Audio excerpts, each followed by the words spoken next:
Mandy McGee and her cousin Pat Clay have a lot to smile about. They both recently purchased their own homes through Self-Help, an organization designed to help start small businesses and finance homes for low-income families. I love it. I love it. To me, it's a mansion. I just love it. I mean, you know, it was everything I wanted. Couldn't ask for anything more. Pat's enthusiasm comes with good reason. A mere skeleton of her old home sits between her new one and Mandy's. The house is currently under renovation, but Pat says when she rented it, its conditions were almost unbearable. Well, it was a whole lot. It was just a place to stay, barely, you know. The landlord didn't want to come out and fix things.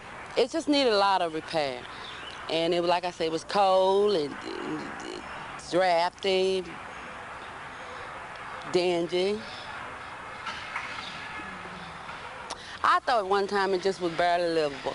I really did, you know. But she lived there for several years, so she made by.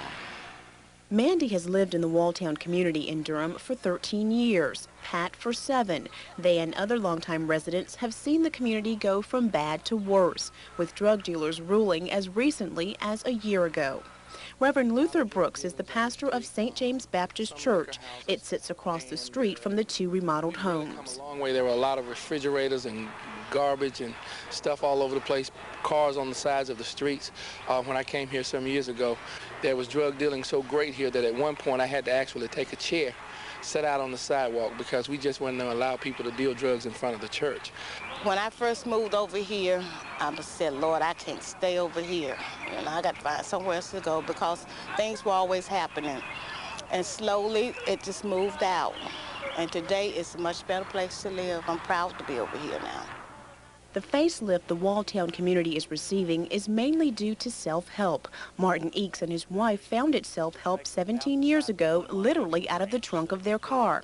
Today, the program is statewide and has helped thousands of families. At Self-Help, we make loans to people who deserve to be able to have them.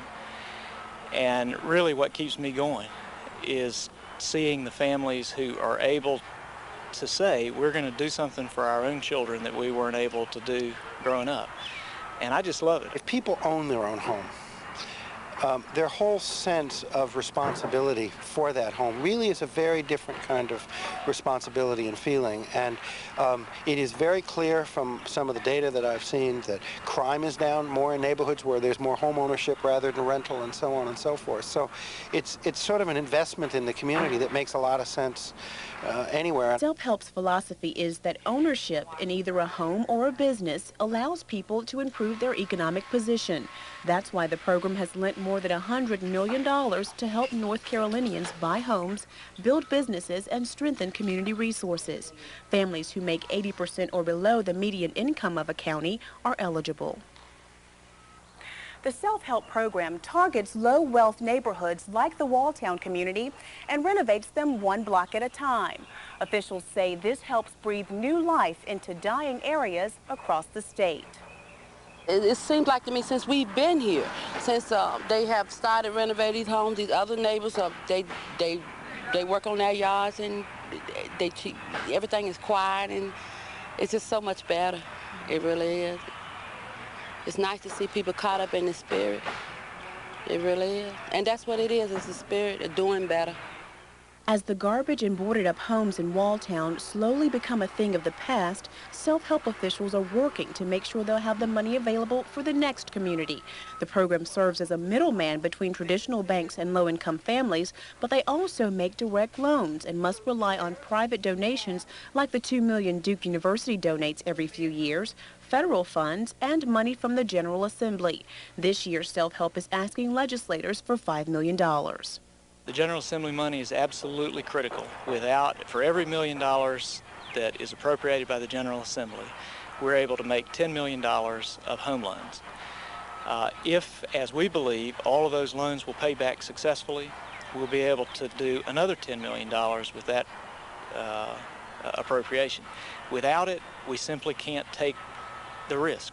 But as long as Self-Help continues to get state funding, EAKES says the loans are risks worth taking, and seeing smiling faces like Mandy's and Pat's make all the fundraising and hard work worthwhile. If you don't see it through, then you won't have a chance.